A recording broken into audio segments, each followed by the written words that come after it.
Hey guys, this is Sumanth and Daniel, and today's our first podcast. We're going to be talking about NLP, content in NLP, some entrepreneurship, and other different types of goodies. This is our first podcast, so we're going to try to figure things out along the way and hopefully keep you engaged and not too bored. First we have Sumanth here, who is some form of influencer or someone who loves the machine learning world. And we're going to dive into NLP today a little bit and content specifically in NLP. Hear some challenges, hear what's going on a little bit, what Sumanth is working on. So maybe we'll just start with a short intro. I'm Daniel. I do DevRel at One AI. I'm really curious about NLP in general. I was a software engineer, product manager. That's my background. And how about you, Sumanth? Do you want to tell us a little bit about yourself? Yeah, for sure. So first of all, thank you, Daniel, for having me in this podcast. So I would love to share my views and I would love to add value to this podcast. And yeah, regarding my intro, I'm from India. So I'm actually a recent graduate and currently I'm just working as an ML engineer at Omdina. So this is an collaborative platform where we just work on the real world problems on machine learning and we just try to solve that. And apart from that, I just love creating content regarding machine learning and data science. Like I just started my channel 1 year back and on YouTube. So I just creating content on that. And also recently I just started on Twitter as well. Like 2 months back, I just started my journey of content creation on Twitter. Even that, it's all going pretty well now. And I also would love to talk more about the content creation part going forward in the podcast.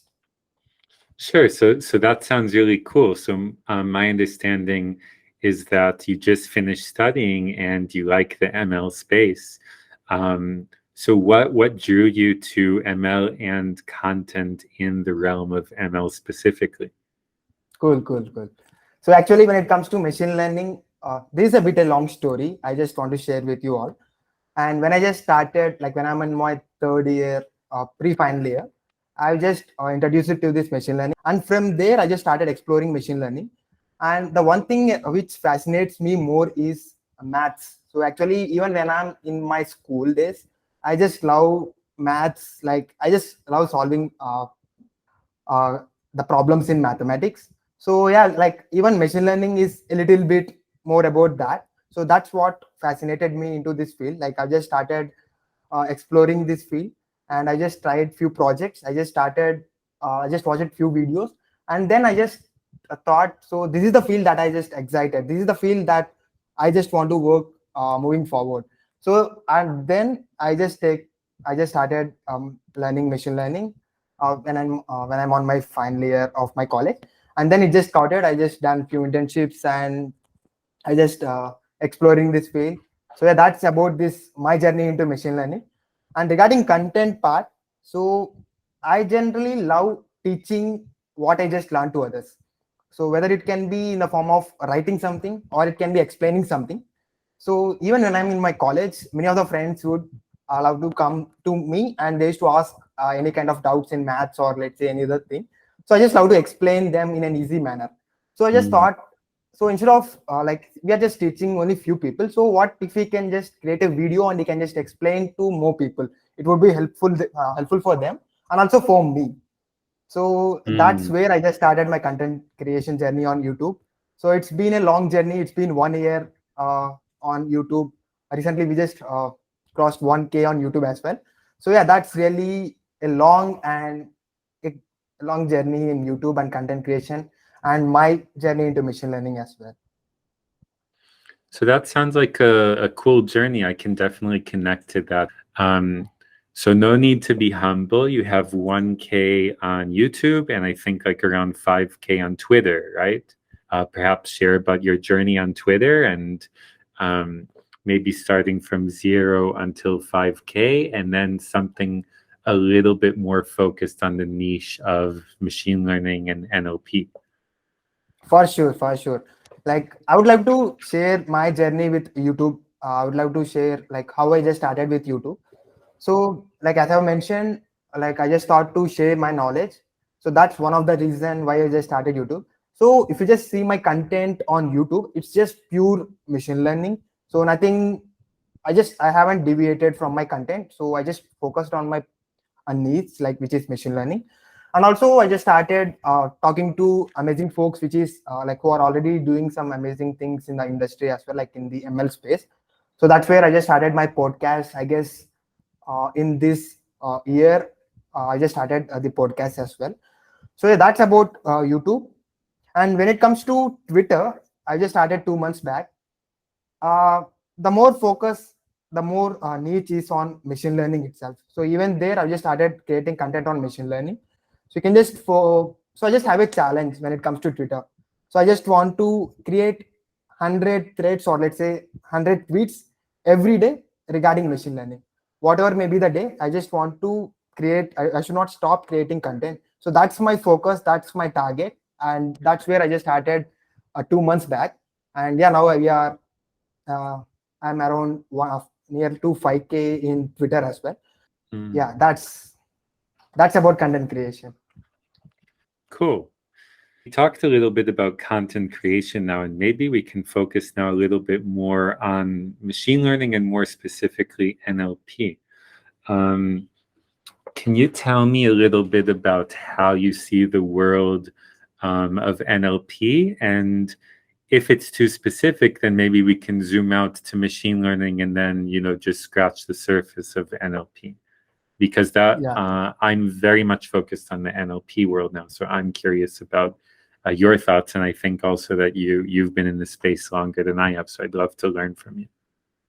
yeah, cool. Like when it comes to NLP, I recently we're just seeing some applications which are more specific to NLP.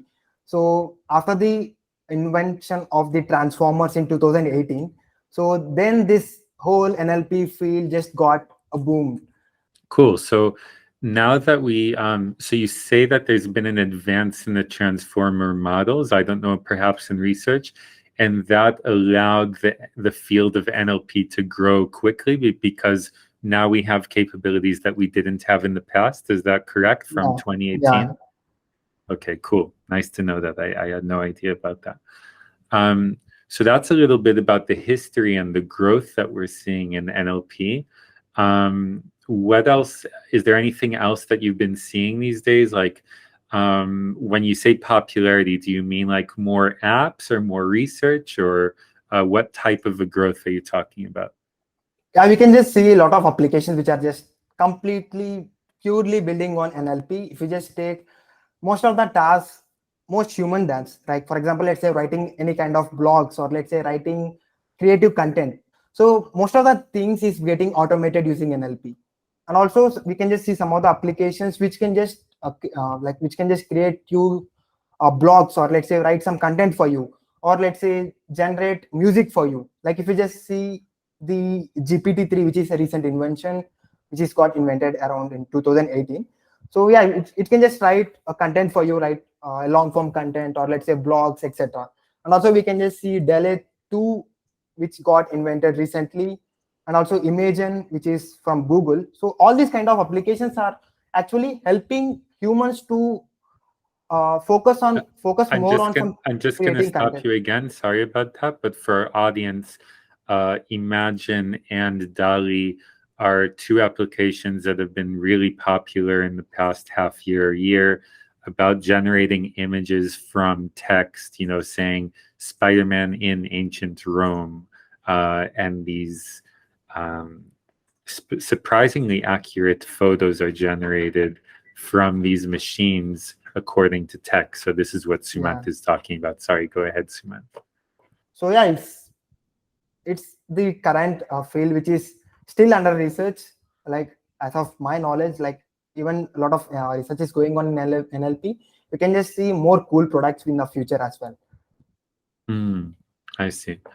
Um, yeah, I think that's really cool, and it's definitely interesting. I think there have been so many developments lately. Also, lots of resources going into this from Google, and Facebook or Meta that's putting a lot of resources into getting all the languages out there and improving translation. I think that'll be Yeah. interesting to see how it affects the world. I mean, like even when I travel these days, I can just speak into Google Translate and get a pretty accurate voice to text and then text translation, and the worker at the airport will instantly understand me. I don't think it's something we had a few years ago, and it's really cool and a little bit scary what machines can do these days.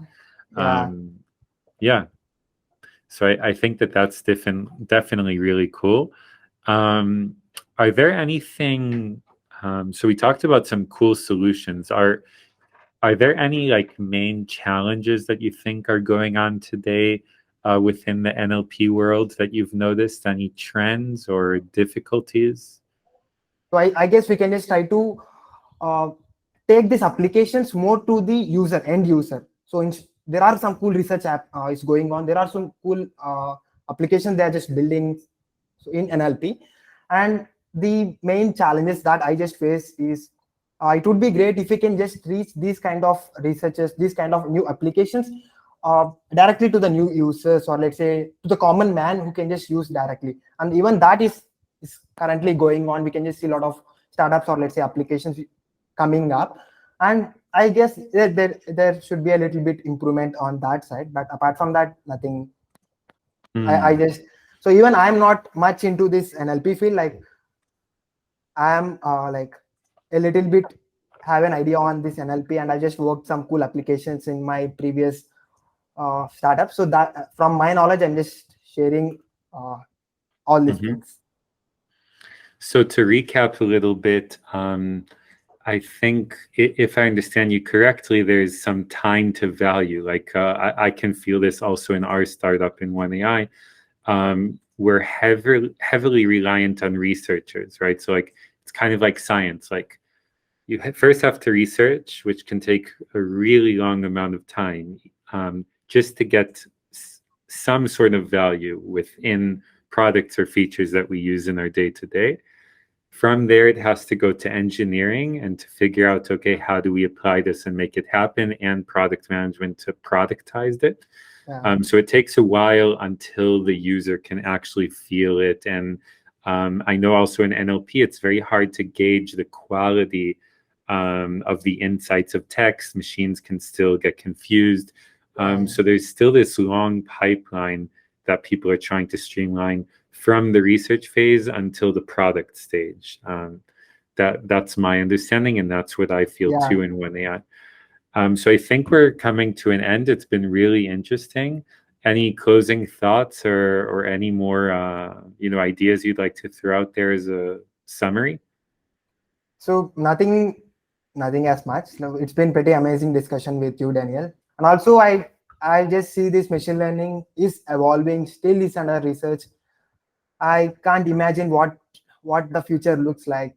I'm really excited to look into the new applications which are just coming up. So I'm just excited, and yeah, it's been pretty amazing discussion with you, Daniel. Thanks so much, Sumanth, for taking the time. And guys, if you want to follow Sumanth, he's everywhere basically: Twitter, YouTube, LinkedIn, and myself you can check out as well. Daniel Tannor will put in the links in the comments, and it's been fun. Thanks so much, Sumanth. Thank you, Daniel. Thank you for having me. All right, have a good one.